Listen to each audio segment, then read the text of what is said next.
Hello, good evening. This is me Savita Mishra. Welcome to my YouTube channel Arshipta Education Point. We already have discussed its previous part in previous video. Today we are going to discuss its next part, which is plasma membrane. So let's begin. What is plasma membrane? Plasma membrane is outermost covering of the cell, which keeps separate cell contents from the external environment, और इसे एक और नाम से भी हम जानते हैं सेलेक्टिवली प्रीमेबल मेम्ब्रेन। ये अलाउ करती है एंट्री और एग्जिट कुछ मटेरियल्स का, और साथ ही कुछ मटेरियल्स को सेल्स के बाहर जाने से रोकती भी है। ये अलाउ करती है डिफ्यूजन होता है कार्बन डाइऑक्साइड और ऑक्सीजन का सेल के अंदर बाहर। इसी तरह से ये कुछ मूवमेंट को भी रेगुलेट करती है सेल में, और ये बनी होती है लिपिड और प्रोटीन की। तो इसमें किस तरह के मूवमेंट होते हैं इसको आगे पढ़ते हैं। इसमें जो मूवमेंट होते हैं सब्सटेंस के, ये दो टाइप से होते हैं। मूवमेंट क्या, ट्रांसपोर्टेशन होता है, समझ लो सेल के अंदर और सेल के बाहर। तो एक होता है एक्टिव ट्रांसपोर्ट और एक होता है पैसिव ट्रांसपोर्ट। सब्सटेंस जब मूव करते हैं हायर रीजन से और किधर जाते हैं, लोअर कंसंट्रेशन की ओर, है ना। वो हायर कंसंट्रेशन से लोअर कंसंट्रेशन की जाएंगे तो हम इसे कहेंगे पैसिव ट्रांसपोर्ट। इसी तरह से अगर सब्सटेंस मूव कर रहा है लोअर कंसंट्रेशन से हायर कंसंट्रेशन रीजन की तरफ, तो हम कहेंगे ये क्या है, इसे कहेंगे एक्टिव ट्रांसपोर्ट। इसी तरह से पैसिव ट्रांसपोर्ट में इनको एनर्जी की रिक्वायरमेंट नहीं होती है, लेकिन एक्टिव ट्रांसपोर्ट में इन्हें एनर्जी की ज़रूरत होती है, और ये एनर्जी ये यूज़ करते हैं एटीपी मॉलिक्यूल से, है ना। इसी तरह से जो है ये जो मूवमेंट होगा पैसिव ट्रांसपोर्ट, ये थोड़ा स्लो मूवमेंट होता है, और जो एक्टिव मूवमेंट होता है ये थोड़ा रैपिड मूवमेंट होता है।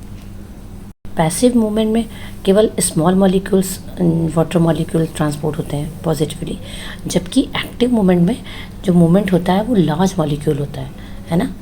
इसे किसके थ्रू होता है, बाय एक्टिव ट्रांसपोर्ट। तो ये दो तरह के ट्रांसपोर्ट हैं इसमें, और इन्हें ही कहते हैं। जैसे पैसिव ट्रांसपोर्ट है ना, इसमें ऑस्मोसिस और डिफ्यूज़न दो टाइप के और आते हैं ट्रांसपोर्ट। तो हम लोग इसको आगे पढ़ लेते हैं।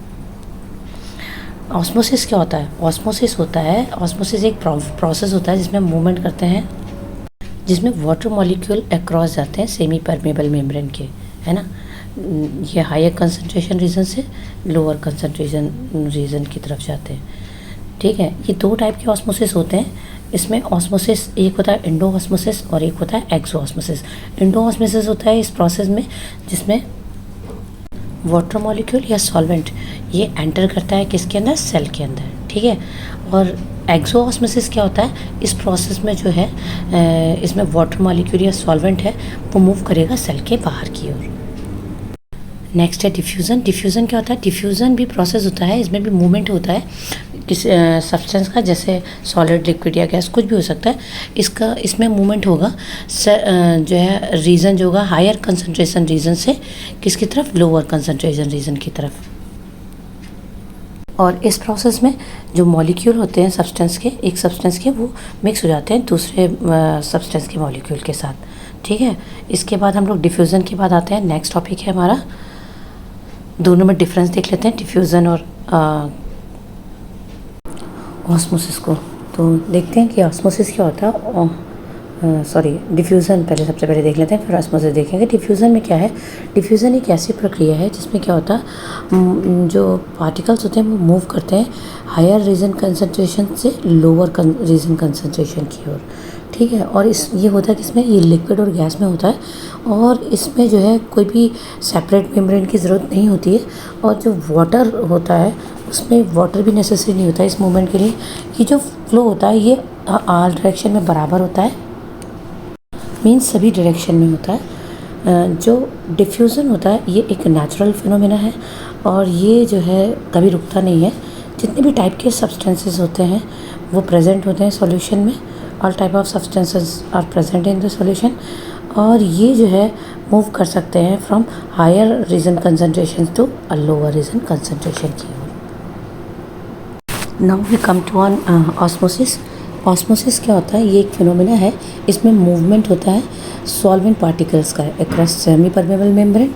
कहाँ से कहाँ तक होता है, from a region to low solute concentration to more solute concentration की ओर, ठीक है। और ये केवल लिक्विड में होता है, और इसमें जो है सेमी परमेबल मेम्ब्रेन की ज़रूरत होती है।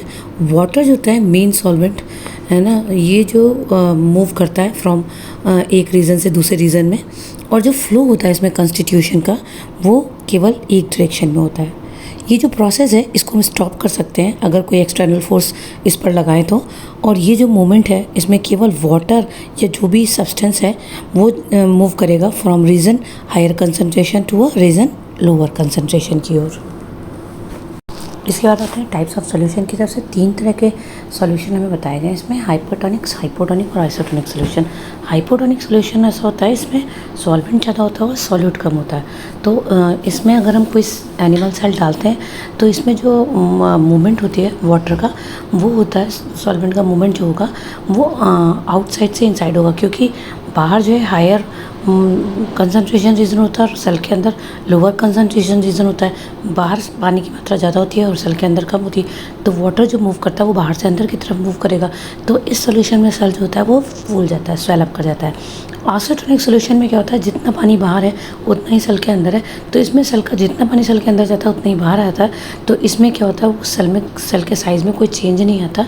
और जो हाइपरटोनिक सोल्यूशन होता है इसमें सॉल्वेंट की मात्रा ज़्यादा होती है, तो इसमें जो है बाहर की तरफ जो है लोअर रीजन कंसंट्रेशन होता है और सेल के अंदर वाटर ज़्यादा होता है, सेल के अंदर हायर रीजन कंसंट्रेशन होता है।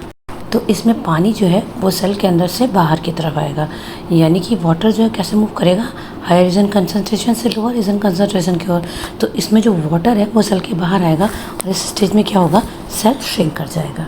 ठीक है, ये जो मूवमेंट होता है वाटर मॉलिक्यूल का या अदर सब्सटेंस का सेल के अंदर बाहर, तो इसमें जब कोई पार्टिकल सेल के अंदर जाता है तो हम इसको इंडोसाइटोसिस कहते हैं, और इसी तरह से जब कोई पार्टिकल सेल के बाहर आता है तो उसे एक्सोसाइटोसिस कहते हैं। इसके बाद आते हैं सेल वॉल पे। सेल वॉल क्या होता है, ये जो सेल वॉल होती है ये non living rigid outer covering होती है और ये सिर्फ प्लांट सेल में मिलती है, ये एनिमल सेल में नहीं होती है। ये प्रोवाइड करती है स्ट्रक्चरल स्ट्रेंथ, है ना, किसको, आउटसाइड द प्लाज्मा मेम्ब्रेन, यानी प्लाज्मा मेम्ब्रेन होती है, प्लाज्मा मेम्ब्रेन के बाहर ये सेल वॉल होती है और ये इसको क्या कहती है, स्ट्रक्चरल स्ट्रेंथ देती है। सेल वॉल क्या होता है, जैसे कि अगर हम किसी सेल को, प्लांट सेल को अगर हाइपोटोनिक सोल्यूशन में डाल भी दें तो उसमें वाटर इनसाइड जाएगा, लेकिन सेल वॉल की वजह से वो क्या होगा, वो फटेगा नहीं, ब्रस्ट नहीं होगा और फटने से बच जाएगा। इसमें एक चीज़ और आती है, प्लाज्मोलाइसिस। जब प्लांट सेल है, अगर बाहर का रीजन जो है, बाहर जो है हायर कंसंट्रेशन रीजन है और मान लो सेल के अंदर से पानी बाहर आ रहा है, तो सेल क्या करेगा, श्रिंक हो जाएगा।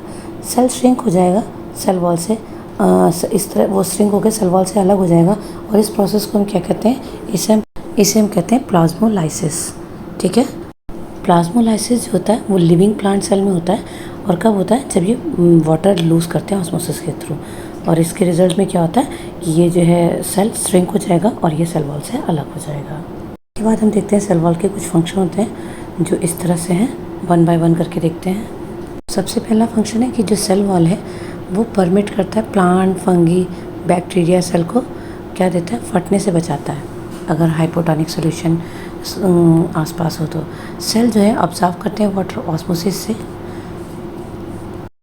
जिससे सेल जो है स्वेल अप हो जाते हैं और वो जो है प्रेशर लगाते हैं सेल वॉल की तरफ। Cell wall same equal pressure जो है लगा देती है अगेंस्ट द सेल, और जिससे जो है सेल फटते नहीं हैं, सेल बच जाते हैं। सेल वॉल किस में प्रेजेंट होती है, किस में नहीं, तो प्लांट सेल में जो है प्रेजेंट होती है और ये बनी होती है सेलुलस की। बैक्टीरिया में भी ये प्रेजेंट होती है और इसी तरह से फंजाई में भी प्रेजेंट होती है। एनिमल सेल और वायरस में ये एब्सेंट होती है। तो इसके बाद एक क्वेश्चन है बहुत इम्पोर्टेंट, ये कई बार एग्जाम्स में आ चुका है, क्या है, why cell walls are only present in plant and not in animal. तो इसका आंसर है कि जो सेल वॉल होती है वो प्रेजेंट होती है प्लांट सेल में, है ना, जबकि ये एनिमल सेल में प्रेजेंट नहीं होती है। एनिमल सेल में सेल मेम्ब्रेन होती है।